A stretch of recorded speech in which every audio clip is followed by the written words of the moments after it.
આજે હું જેટલા ગર્વથી અહીંયા ઊભી છું એટલી જ લાગણીશીલ પણ છું.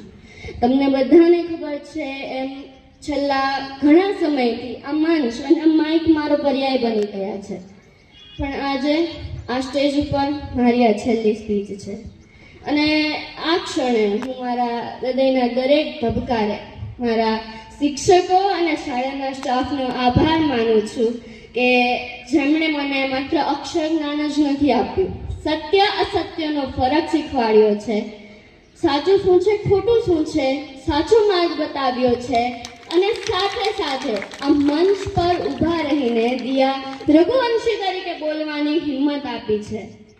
તરસાઈની દીકરી તરીકે હું વચન આપું છું કે ભલે આજે અમારી છેલ્લી સ્પીચ હોય, પણ આ સ્ટેજ પરથી મળેલા સંસ્કારો, અહીંથી મળેલી રાષ્ટ્રપ્રેમની જ્યોતને હું ક્યારેય નહીં બુઝવા દઉં. અને જતાં જતાં એટલું જ કહીશ કે યાદોના ભાથામાં આટલા સમયની સફર સજાવીને જાઉં છું, યાદોના ભાથામાં આટલા સમયની સફર સજાવીને જાઉં છું. ગુરુજનો અને ગ્રામજનોના આશીર્વાદ લઈને હું એક નવું આકાશ આંબવા જાઉં છું. ગુરુજનો અને ગ્રામજનોના આશીર્વાદ લઈને હું એક નવું આકાશ આંબવા જાઉં છું. અને ફરીથી મારા શિક્ષકોને